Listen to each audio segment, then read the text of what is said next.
Hey everyone, my name is Prithvi and welcome once again to the YouTube channel of Backstage with Millionaires. In this video of Startup 101 series, I'm going to be talking about startup accelerators and incubators. I'm going to be talking about the differences between these two. I'm going to be talking about the benefits of these two and whether or not you should really be a part of these programs. But before I get started, I really want you to make sure that you are subscribed to our channel because YouTube analytics tell us that more than 2/3 of the people who are watching our videos have not subscribed to us. Honestly, this sort of works as a motivation for us if we see the subscriber count going up and up. So if you have already subscribed, it'll be really great if you can refer any of your friends or family members to subscribe to our channel so that even they can get access to the kind of quality content that we have been building since last 1.5 years. So getting back to the video now, startup accelerator and incubators, both are the kind of programs which help a startup grow. Both of these come in at a different time for a startup. Incubators are usually like very early when a startup is just beginning or maybe just building their first prototype.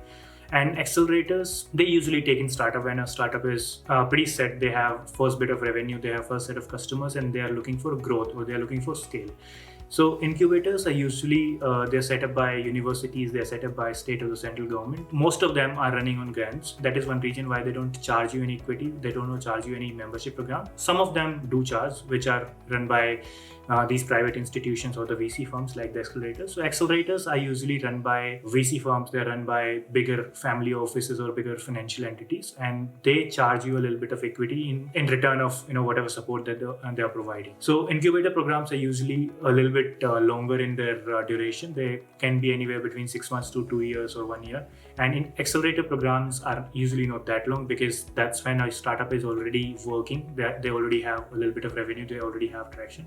So accelerator programs are anywhere between 2 weeks to 4 weeks or even to 6 months, but that's certainly the maximum limit of what a startup accelerator program is. Talking about some of the examples of these two, if we talk about India, there are a lot of incubators which are run by a lot of state governments. T-Hub in Hyderabad, which was set up by Telangana government, is certainly one of the biggest names in this. And talking about accelerators, well, in India we see Sequoia Surge, it was started just a couple of years back, and it has already created a name for itself.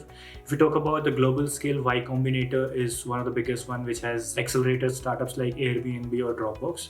And now talking about the benefits of startup incubators as well as accelerators. So incubators, as I said, a startup gets into an incubator when they are just beginning, right? When you are really working with your idea. And a lot of incubators are also run by the universities. So maybe you are just a university student or you are just a pass out and starting your first startup, and you do not really know what sort of way to go to, what are the kind of people that you should connect to, and what are the kind of people you should approach to sell your startup or to get some sort of mentorship. These are the things that these incubators as well as accelerators in that case, they come in handy very, very much because they certainly have a set of mentors as well as experienced entrepreneurs who can help you, who can guide you when you are just beginning. So other than that, incubators also help you in let's say providing you working space when you are just beginning and when you don't really have a lot of funds to spend on your real estate or things like that. And these are pretty much the main things which come into an incubator program, apart from obviously the kind of connections and apart from the connections to the investors that they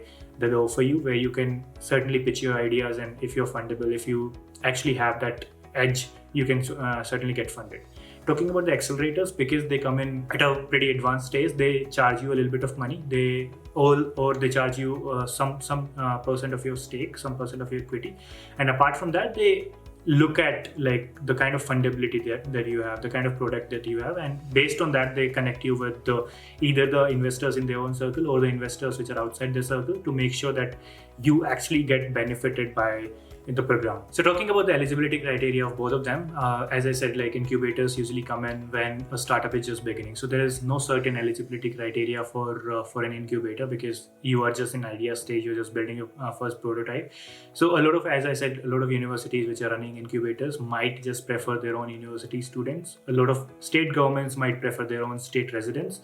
But apart from that, there are no certain guidelines, there are no certain criteria, and it's actually pretty easier to get into an incubator if you have a zeal or passion to run your startup.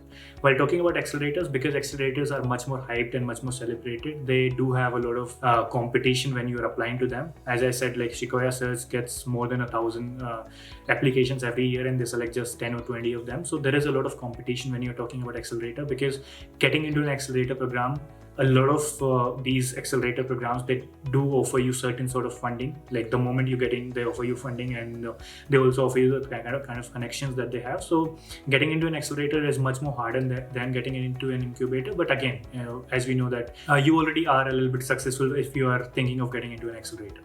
So now talking about whether or not you should really get into an incubator or accelerator program. So incubator program, because they are not really charging you anything, they're just helping you when, even like if most of the cases people go there if they are first time entrepreneurs, so you are really looking for that guidance or mentorship. But talking about accelerators, so a lot of people, because accelerators are really that fancy thing, and a lot of people just get into that rat race. So they sort of regret that later, because if I talk about the Indian scenario, a lot of these accelerators, they charge you 8% of equity in return of anywhere between 30 to 50 lakh rupees. That is anything around 50 to 70,000 US dollars. If your startup really picks off, if your startup, let's say it gets a valuation of 10 or 20, 50, 10, 20, 50 million dollars in next couple of years, then sort of you regret giving that 8 to 10% of equity right when you're beginning. So if you are actually successful, if you think that you will be successful, and if things are going pretty good for you, you don't really have to get into these accelerators, because at times, if you think that you can really work out your way in that startup race, if you think you can raise funds, if you can, if you know what you are doing, if you know the product, if you know the market, so in these kind of cases, it's certainly not advisable, because again, like it just depends on the kind of understanding that you have of your startup or the product. But in a lot of cases, as I said, like when startups just pick up and they reach to a valuation of $50-100 million, they sort of regret giving that 8-10% equity right at the beginning. That's a reason why you should sort of reconsider if you're trying to get into a startup accelerator program. And apart from that, there are certainly no downsides. There have been a lot of startups which have come out of these incubators as well as accelerators, and they have reached great heights, because these provide you a lot of good platform. They provide you a good mentorship as well as good connections when you get out of these programs. Well, so this was my video on startup accelerators and incubators. If there is anything that you would want to suggest me, or if there's any queries that you have, feel free to write in the comment box, and I'll try my level best to reply to every single of those comments. If there is anyone who you think will find this video useful, please share it with them. Subscribe to our channel as I requested in the beginning too, and keep supporting us like you always have. I'll see you in the next one. Thank you.